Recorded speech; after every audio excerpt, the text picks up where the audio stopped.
started with static. Not from a television, from the wind. I was crouched on a rooftop in Kyoto, watching a target through a sniper scope, when the air itself began to distort. A low-pitched hum vibrated through the bones of the city. Then came the alert. Every screen lit up. Phones, traffic signs, vending machines, displaying the same crimson text. National emergency alert. Evacuate immediately. Do not trust anyone. I blinked and my target was gone. No movement, no sound, just gone. I descended the building and moved through back alleys toward my safe house, but something was off. People stood frozen in place, smiling too wide, their eyes glossy and too still. One waved at me from behind a convenience store's cracked window. I didn't wave back. Then I saw it, a mirror version of myself walking across the street. Same scar, same coat, same tired eyes, but it didn't move right. It didn't blink. It turned its head in a full rotation, bones cracking with a sound that still haunts me. And it smiled like it knew me. I shot it in the chest. It laughed. No blood, just black static hissing from the wound. I aimed for the head next. That did the trick. The government never had a chance to cover it up. These things spread faster than any virus. They mimic you, your voice, your face, and if you let them talk to you long enough, you start wanting to be replaced. I've killed 30 in 2 days. Maybe more, but they're getting smarter. Some of them cry, some beg, some apologize in the voices of people I've lost. And the worst part? Last night, one of them called me using my mother's voice. She's been dead for 10 years. I didn't answer. Not yet. I haven't slept since the first alert. I've killed people before, cold, clean, professional. But this is different. These things don't bleed. They don't breathe. And they don't die like humans do. I found shelter in an old auto shop on the outskirts of Kyoto. Doors reinforced. No windows. My gears still intact. Pistol. 2 knives. A burner phone, useless now. But last night, the emergency signal came through without a screen. It was in the air, like it crawled through the walls. Warning. Do not respond to any voice that sounds familiar. Do not attempt to help the missing. I stayed low and kept quiet. That's when I heard it. A knock on the steel door. Soft, rhythmic, almost polite. Then a voice. Akira, it's me. Takashi. The safe now. Open up. Takashi was my handler. Ex-military. Dead 5 years. I buried him myself. I didn't answer. The voice changed. Don't be scared. You've done well. We just want to talk. No one says that to someone like me. Not unless they want a knife in the neck. I drew my blade and waited. The voice kept talking, shifting tones. My voice. My mother's. The girl I tried to save back in Osaka. All wrong. They were testing me. They knew I wouldn't open the door. But they wanted me to listen. I covered my ears and held my breath. After 5 minutes, the voice stopped. Then, I heard breathing right behind me. I turned and slashed. Empty air. No one was there. But on the wall, scratched into the metal with something sharp, were 5 words. You heard me anyway, assassin. They're not ghosts, not demons. They're worse. They're noise that learned how to walk. I moved again. The auto shop was compromised. They never came in, but they didn't need to. They just waited, whispered through the walls, let the silence crawl under my skin. I headed for the old subway tunnels. Abandoned during the early lockdowns. I figured the deeper I went, the harder it'd be for them to find me. I was wrong. Somewhere past the 3rd station. Lights gone, signs rusted. I saw a child. Alone. Barefoot. No expression. At first I thought maybe she was real. Maybe someone else survived. I approached with caution, gun ready but lowered. She looked up at me and that was when I knew. No fear. No recognition, just a hunger. Your heart rate's rising, she said in perfect English. Not Japanese, not even accented. Just flawless, clinical delivery. I can hear it. Do you want me to match it? Then she twitched. Once. Her head tilted. Her arms dropped like a marionette whose strings had been cut. She started mimicking my breathing. Exactly. In rhythm. Every inhale. every exhale, a mirror without glass. I fired 2 shots, one to the chest, one to the head. She dropped, then jerked up again like nothing had happened. I left her there. I had to. That's when I heard it. A voice over the subway intercom, warped and broken. Emergency broadcast. All citizens are advised to stay indoors. You are safe. Your loved ones are alive. Your mind is lying to you. My mind? That line keeps repeating. Even now, while I write this, I keep hearing footsteps behind me. Always the same distance. Always just out of reach. I turn nothing. But I know the truth now. They're not hunting you to kill you. They want to wear you. And before they do, they'll break your sense of self. They want you to stop trusting your instincts. Because once they make you hesitate, it's already over. I haven't spoken out loud in almost 2 days. My own voice makes me nervous now. I don't trust how it echoes back. Doesn't always match my tone. Like something just behind the wall is practicing, waiting for the right time to become me. I found a group of survivors near the edge of the city. 5 people, 3 men, 2 women, hiding in a train maintenance depot. They let me in because I didn't speak. That's their rule now. No one talks first. One guy show had a theory. Said the mimics aren't copying people at random. They target whoever draws attention. Whoever gets remembered. The more people who know your voice, your face, your mannerisms, the easier it is for them to take you. I asked how he knew that. He didn't answer, just looked at the floor. Later, I caught him humming to himself, a children's song. I should have known. Around midnight, I woke to scratching sounds. Someone mumbling too fast, like they were trying to talk through static. Sho stood in the corner, facing the wall, twitching like a puppet tangled in its strings. He turned to look at me, face too calm, and said, "Do you still remember your first kill?" I raised my knife. "Where's the real Sho?" Smiled, teeth too white, too perfect. "You don't know anymore, do you?" I didn't wait. Slit the throat, deep and fast. But what came out wasn't blood. It was ink.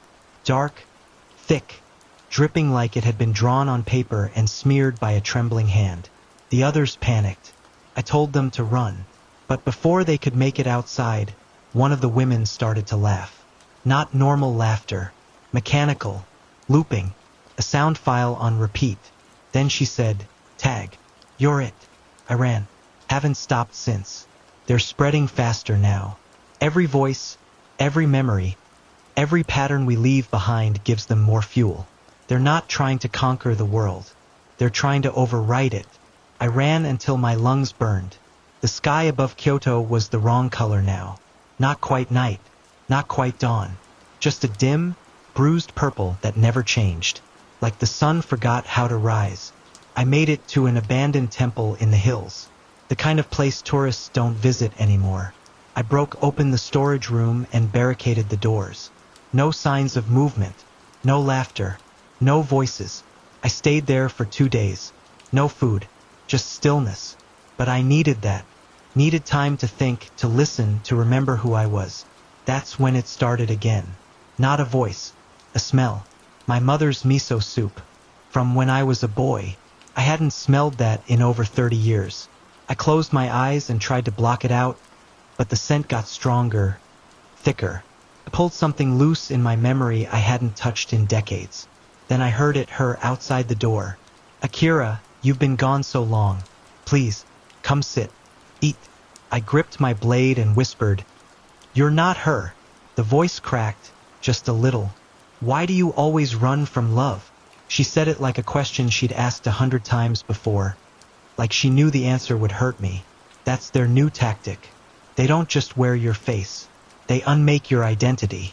Break your foundation memory by memory until the only version left is theirs. The mimic outside didn't bang or scream. It just stayed there, repeating old family memories, in perfect detail, waiting for me to forget she ever died. I didn't open the door, but when I finally did, hours later, there was a bowl of steaming soup left on the step, still warm, and it smelled exactly right. I didn't touch the soup. I buried it in the dirt behind the shrine, just in case it was some kind of lure or trap. but the smell didn't fade. It stayed in my nose for hours, like it had soaked into my skin. They're not just mimicking memories anymore. They're injecting them, corrupting your past, until even your regrets don't feel like they belong to you. I had to move again. I left before dawn, or what passes for it now. The sky still hadn't changed color. The clouds were frozen in place, like someone had paused the world and forgotten to hit play again. I followed an old utility path through the woods, hoping to reach the outskirts of Osaka. I had contacts there, or at least I used to. Now, I don't know if anyone left is really anyone. 3 hours in, I spotted someone watching me from the trees, dressed like a monk, bald head, dirty robes, standing completely still.